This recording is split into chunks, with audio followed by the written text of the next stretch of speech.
Dear student, welcome to my channel. इस video में आपको पढ़ाने जा रहा हूँ MP board class 8th SST social science model question paper 2026 set number 2।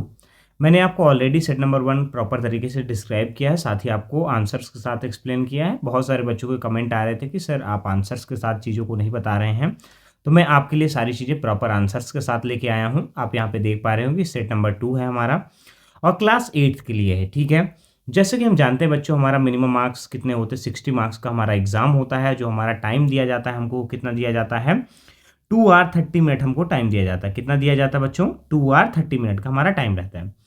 इसमें कुछ इंस्ट्रक्शंस दिए रहते हैं। मैं आपको एक और बेसिक चीज़ बताना चाहूँगा यहाँ पे। जो हमारा पेपर 60 मार्क्स का होता है उसमें से 5 मार्क्स के हमारे मल्टीपल चॉइस क्वेश्चन, 5 मार्क्स के हमारे फिल इन द ब्लैंक आते हैं। Very short type question 12 marks का आता है।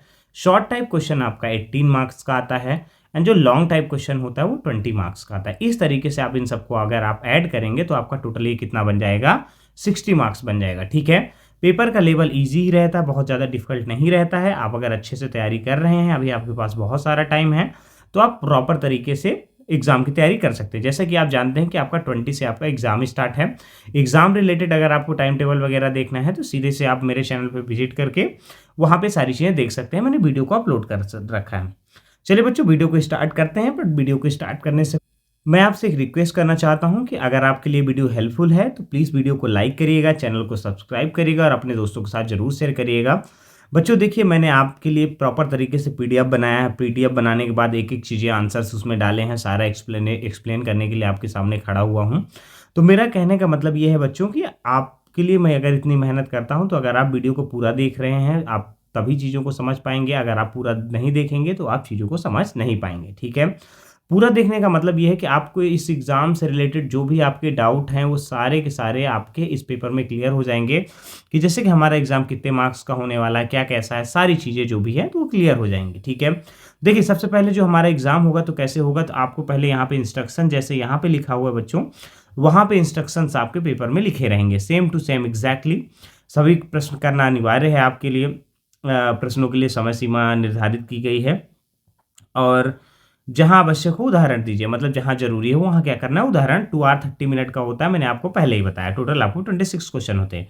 अब जो पहला क्वेश्चन होता है बच्चों, जैसे कि मैंने अभी आपको बताया था कि मल्टीपल चॉइस क्वेश्चन होता है, ये हमारा 5 मार्क्स का पूछा जाता है और ईच क्वेश्चन जो होता है 1 मार्क्स कंटेन करता है। मतलब ईच क्वेश्चन 5 क्वेश्चन पूछे जाएंगे। टोटल कितने मार्क्स के, 5 मार्क्स के बच्चों। ठीक है ना।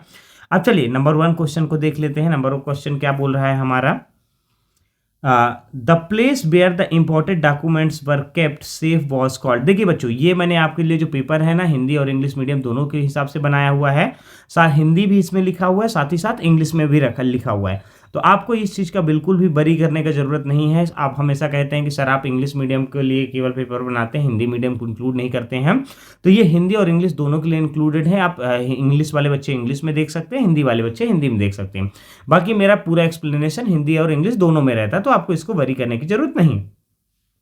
तो देखिए, महत्वपूर्ण दस्तावेजों को सुरक्षित रखने की जगह को क्या कहा जाता था। ठीक है ना। तो अब इसका आंसर क्या हो जाएगा आपका, आपका क्या कहेंगे इसको हम, तो राइट आंसर हो जाएगा हमारा आर्काइव्स। इसको हम हिंदी में क्या बोलते हैं, अभिलेखागार। ठीक है ना, आपका ये बी नंबर वाला जो आंसर है, ठीक है ना, ये आपका करेक्ट आंसर होगा बच्चों। ठीक है, चलिए सेकंड नंबर क्वेश्चन देख लेते हैं।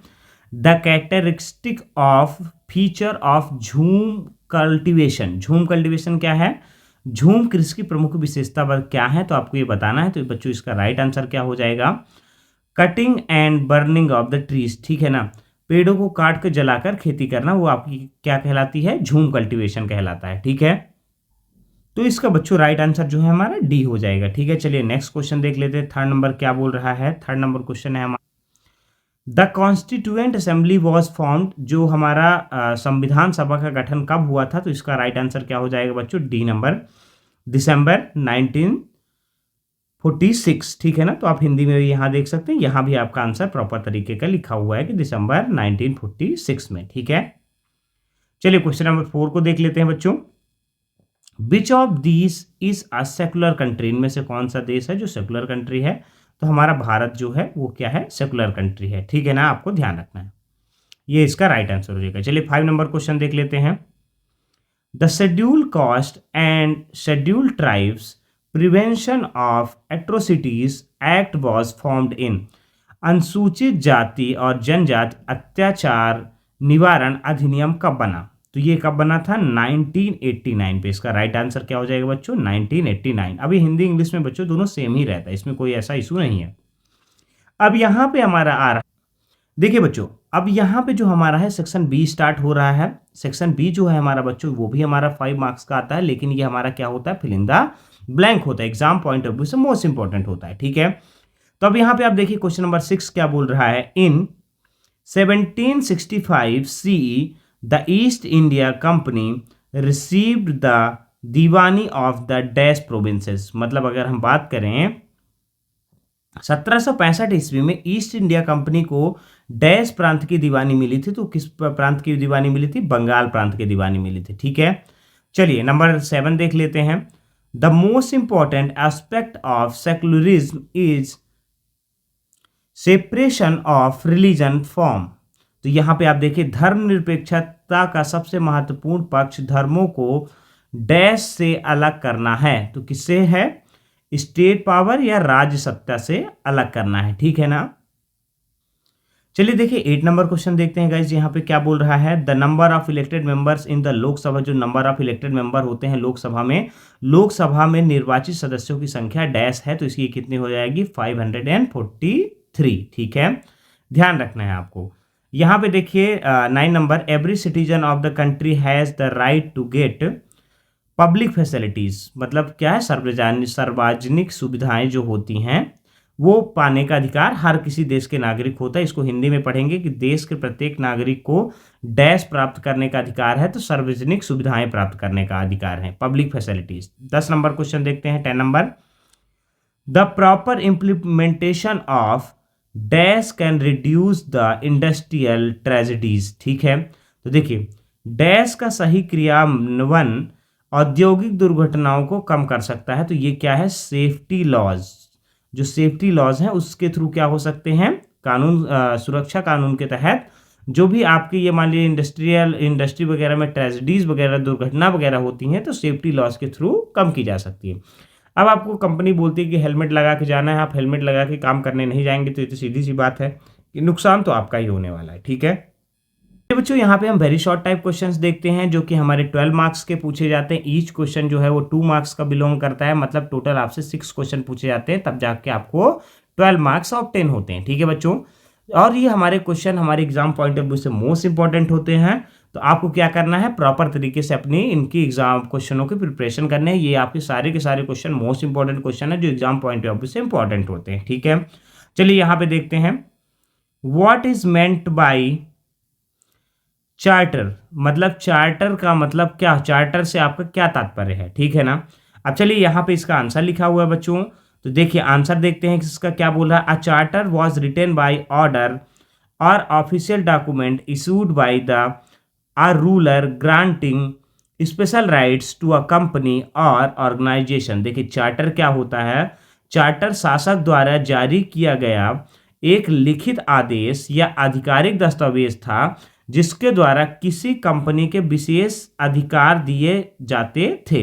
मतलब किसी कंपनी को अगर जब विशेष अधिकार दिया जाता था तो तब उस टाइम पे हम चार्टर को यूज करते थे। कब टाइम पे? ब्रिटिश कंपनी के टाइम पे ब्रिटिश कंपनियां यूज करती थी इसका। ठीक है, चलिए 12 नंबर क्वेश्चन क्या देखते हैं गाइस, क्या बोल रहा है। When and where did the Warli revolt take place. देखिए when and where did the Warli revolt take place. जो वारली रिवोल्ट है मतलब वारली विद्रोह है, कब और कहां हुआ? तो आपको देखना है। The Warli revolt took place in 1940s in the Thane district of Maharashtra. ठीक है ना। It was the tribal movement against exploitation. ठीक है, अब देखिए वारली विद्रोह 1940 के दशक में महाराष्ट्र के ठाणे जिले में हुआ शोषण के विरुद्ध एक जनजातीय आंदोलन था। ठीक है ना, यह शोषण के विरुद्ध एक जनजातीय आंदोलन था। चलिए अब 13 नंबर क्वेश्चन देख लीजिए। ये सारे क्वेश्चन बच्चों 2 मार्क्स के, आप इतना लिखेंगे तो आपको इजिली आपको क्या मिल जाएंगे? 2 मार्क्स मिल जाएंगे। Right the name of any 5 public facilities available in your localities. आपको क्या बताना है? कि नेम बताना है 5 पब्लिक फैसिलिटीज का जो कि आपके कहाँ पे अवेलेबल हैं? आपके लोकेलिटी में अवेलेबल हैं, तो जैसे स्कूल हो गया, हॉस्पिटल हो गए, रोड हो गए, ड्रिंकिंग वाटर सप्लाई हो गई, इलेक्ट्रिसिटी, आप हिंदी में इसको देख सकते हो, विद्यालय, अस्पताल, सड़कें, पेयजल आपूर्ति, बिजली। ठीक है, अब 14 नंबर क्वेश्चन में चल रहे हैं गाइस, 13 तक हो रखा है।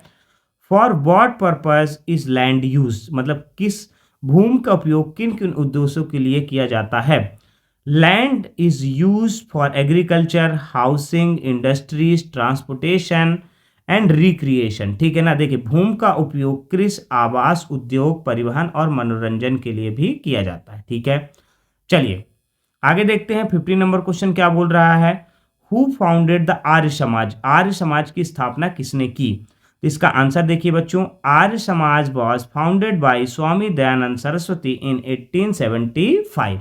आर्य समाज की स्थापना 1875 में स्वामी दयानंद सरस्वती ने की। ठीक है, चलिए यहाँ पे 16 नंबर क्वेश्चन देखते हैं बच्चों, क्या बोल रहा है, which fundamental right does the act of manual scavenging violate. ठीक है, अब इसको देखिए, हाथ से मैला धोने की प्रथा किस मौलिक अधिकार का उल्लंघन करती है। तो इसको ये लिखना है आपको, it's wallet the right to equality and right to life with the dignity. यह समानता के अधिकार और गरिमापूर्ण जीवन के अधिकार का उल्लंघन करता है। ठीक है ना, अब यहाँ पे बच्चों देखिए, जैसे अभी हमने वेरी शॉर्ट टाइप क्वेश्चन देखा, अब आप यहाँ पे देख पा रहे हैं शॉर्ट टाइप क्वेश्चन आ चुके हैं बच्चों। जो शॉर्ट टाइप क्वेश्चन होते हैं ये हमारे 3 मार्क्स के एक क्वेश्चन होता है। तो ऐसे हमसे 6 क्वेश्चन पूछे जाते हैं, कितने मार्क्स के, 3 मार्क्स के। टोटल ये हमको कितने मार्क्स दे के जाता है, 18 मार्क्स दे के जाती है। ये बिल्कुल फिक्स है, मैं 4 सालों से स्कूलों में पढ़ा रहा हूँ बच्चों, तो हमको इतना आइडिया है कि किस तरीके का एग्जाम का पैटर्न होता है। ठीक है, चलिए देखते हैं 17 नंबर क्वेश्चन देखिए, When and for what conviction was Mangal Pandey hanged। ठीक है ना, मंगल पांडे कब और किस आरोप में फांसी दी गई। ठीक है ना, Mangal Pandey was hanged in 1857 for attacking the British officers। Mangal Pandey को जो फांसी दी गई थी तो किस लिए दी गई थी, मंगल पांडे को 1857 में ब्रिटिश अधिकारियों पर हमला करने के आरोप में फांसी दी गई। He is considered one of the first freedom fighter in India. उन्हें भारत का प्रथम स्वतंत्रता सेनानी में गिना जाता है। ठीक है, 80 नंबर क्वेश्चन देखिए, what were Swami Vivekananda views on the nationalism. Swami Vivekananda के राष्ट्रवाद पर क्या विचार थे। तो देखिए, Swami Vivekananda believe the nationalism was based on the spiritual unity and the service mankind. He emphasised education and character building. ठीक है ना, स्वामी विवेकानंद का मानना था कि राष्ट्रवाद आध्यात्मिकता, एकता और मानव सेवा पर आधारित है। उन्होंने शिक्षा और चरित्र निर्माण पर बल दिया है। ठीक है, चलिए आगे देखते हैं। यहाँ पे 19 नंबर क्वेश्चन देखिए, what is meant by patent. Patent का मतलब क्या होता है। तो देखिए, पेटेंट से क्या तात्पर्य है। A patent is a legal right guaranteed to an investor to protect his invention from being copied। देखिए, पेटेंट का आविष्कार को दिया गया कानूनी अधिकार है, मतलब पेटेंट जो होता है आविष्कार को दिया गया कानूनी अधिकार है जिससे उसके आविष्कार की नकल रोकी जा सके। ठीक है ना, ये क्या कहलाएगा, हमारा पेटेंट कहलाएगा। 20 नंबर क्वेश्चन देखिए, विच industry is regarded as the backbone of the modern industries and why। कौन सा उद्योग आधुनिक उद्योगों की रीढ़ माना जाता है और क्यों। ठीक है, चलिए आंसर देखते हैं। The iron and steel industry is the backbone of modern industry. जो आयरन और स्टील इंडस्ट्री है वो बैकबोन होती है किसकी, मॉडर्न इंडस्ट्री को, because it supplies the raw material for the machines. यही जो होते हैं सप्लाई करते हैं रॉ मटेरियल किसके लिए, मशीन के लिए, machine tools and the infrastructure. अब इसका एग्जैक्ट हिंदी देख लीजिए, लौह इस्पात उद्योग आधुनिक उद्योगों की रीढ़ माना जाता है क्योंकि यह मशीनों, औजारों और अवसंरचना के लिए कच्चा माल प्रदान करता है। ठीक है, अब चलिए 21 नंबर क्वेश्चन देखिए बच्चों, क्या बोल रहा है, when and which objective was the प्रधानमंत्री कौशल विकास योजना PMKVY स्टार्टेड। ठीक है, प्रधानमंत्री कौशल विकास योजना कब और किस उद्देश्य से शुरू की गई। तो इसका आंसर देखिए बच्चों, PMKVY मतलब प्रधानमंत्री Kaushal Vikas Yojana was started in 2015 to provide the skill training and employment opportunity to the youth. मतलब जो पीएम प्रधानमंत्री कौशल विकास योजना थी 2015 में चालू की गई, युवाओं के कौशल प्रशिक्षण और रोजगार को अवसर देने के उद्देश्य से शुरू की गई। ठीक है, अब ये इतना इफेक्टिव ढंग से चल नहीं रही है स्कीम, ये लगभग खत्म ही होने वाली। Why is necessary to enforce the safety law in the factory. ठीक है ना, कारखानों में सुरक्षा कानून लागू करना क्यों आवश्यक है? देखिए, safety law prevent the accident, protects worker health and ensure the safe working environment. जो देखिए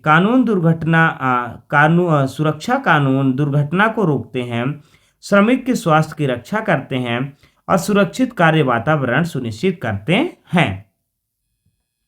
अब चलिए बच्चों, यहाँ पे देख पा रहे होंगे कि हमारा लॉन्ग टाइप क्वेश्चन स्टार्ट हो चुका है। जो लॉन्ग टाइप क्वेश्चन होता है बच्चों, ये हमारे 5 मार्क्स के आते हैं। जो 5 मार्क्स के क्वेश्चन होते हैं बच्चों, तो कितने आपके कैसे पूछे जाते हैं, मतलब 5 मार्क्स के आपके 4 क्वेश्चन पूछे जाते हैं। ये लॉन्ग टाइप क्वेश्चन होते हैं, इनको आपको प्रॉपर तरीके 70 to 80 वर्ड में लिखना होता है, जैसे कि यहाँ पे लिखा हुआ है। अब चलिए देखिए, यहाँ पे पहला क्या लिखा हुआ, 23 number question. In what ways did the British change their policy as the result in rebellion of 1857। 1857 के विद्रोह के परिणाम स्वरूप अंग्रेजों ने अपनी नीतियों में क्या परिवर्तन किए? ठीक है, चलिए इसको देख लेते हैं। मैं एक बार इसको रीड कर देता हूं, फिर इसका हिंदी बता देता हूं। After the revolt of 1857 the British ended the rule of the East India company and transferred the power to the British crown. They assured Indian rulers of their territories, organized the army by reducing the Indian soldiers, and adopt the policy of divide and rule. Administrative reforms were introduced to strengthen the British control. अब देखिए इसका हिंदी। 1857 के विद्रोह के बाद अंग्रेज ने east India company पर शासन समाप्त कर सत्ता जो थी वो ब्रिटिश क्राउन को सौंप दी। ठीक है, उन्होंने भारतीय राजाओं को उनके राज्य सुरक्षित रखने का आश्वासन दिया और सेना का पुनर्गठन किया और भारतीय सैनिक की संख्या घटाई। साथ ही फूट डालो और राज करो नीति अपनाई और प्रशासनिक सुधार किए। ठीक है, अब चलिए यहाँ पे 24 नंबर क्वेश्चन देख लेते हैं क्या बोल रहा है बच्चों। How is the vegetation of the bird classified, describe its types. ठीक है ना, विश्व की वनस्पति कैसे वर्गीकृत किया गया है, इसके प्रकारों का वर्णन कीजिए। ठीक है, the word vegetation is classified into the forest, grassland, shrubs based on the climate and the rainfall. Forests include tropical temperature and the coniferous forest. Grasslands are found in the moderate rainfall areas.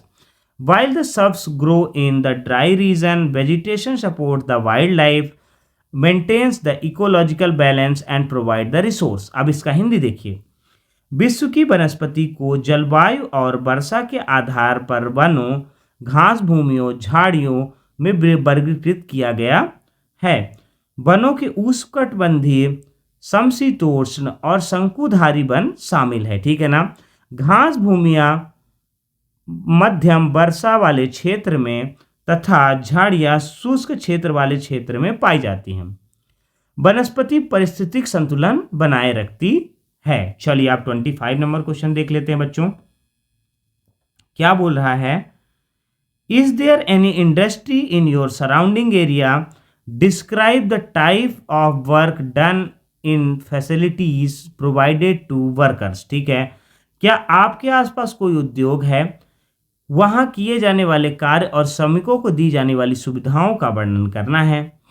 ठीक है, चलिए तो देखते हैं। Yes, there is a small scale manufacturing industries in my area, it produce the house hold goods, workers are provided with the wages, safety equipment, drinking water, medical facility. Such industries generate the employment and the support the local development. हाँ, मेरे क्षेत्र में एक लघु उद्योग है जो घरेलू वस्तुओं का निर्माण करता है। श्रमिकों के वेतन, सुरक्षा उपकरण, पेयजल, चिकित्सा सुविधाएं दी जाती हैं। ऐसे उद्योग रोजगार सृजन और स्थानीय विकास में सहायक होते हैं। ठीक है, अब चलिए यहाँ पे 26 जो है हमारा लास्ट क्वेश्चन बचा हुआ है बच्चों, देखिए Why is there a need of protective provisions in minorities? अल्पसंख्यकों के लिए संरक्षणात्मक प्रावधानों की आवश्यकता क्यों है? ठीक है, तो देखिए protective provisions for the minorities are necessary to ensure the equality, preserve their culture and prevent discrimination. Minorities may face the social economic disadvantage, so constitutional safeguard help them participate equally in society. Such provisions strengthen democracy and promote the national unity. देखिए, अल्पसंख्यकों के लिए संरक्षणात्मक प्रावधान समानता सुनिश्चित करने और उनकी संस्कृति को रक्षा करने और भेदभाव रोकने के लिए आवश्यक है। कई बार अल्पसंख्यक सामाजिक और आर्थिक रूप से पिछड़े होते हैं, इसलिए संवैधानिक संरक्षण उन्हें समाज के समान भागीदारी का अवसर देता है जी। इससे लोकतंत्र और राष्ट्रीय एकता सुदृढ़ होती है। चलिए बच्चों, मैंने आपको हिंदी और इंग्लिश में प्रॉपर तरीके से चीज़ें रीड करके आपको समझाने की कोशिश की है। बच्चों, अगर आपके लिए वीडियो हेल्पफुल है, प्लीज़ वीडियो को लाइक करिएगा, चैनल को सब्सक्राइब करिएगा और अपने दोस्तों के साथ जरूर शेयर करिएगा। मैं तो आपसे कहूँगा कि एग्जाम पॉइंट ऑफ व्यू से आपके सारे के सारे क्वेश्चन मोस्ट इंपॉर्टेंट हैं। इनको आप प्रॉपर तरीके से राइटिंग कर लीजिए और इनको प्रॉपर तरीके से लर्न कर लीजिए। ठीक है बच्चों, चलिए मिलते हैं आपसे नेक्स्ट वीडियो पे। Thanks for watching.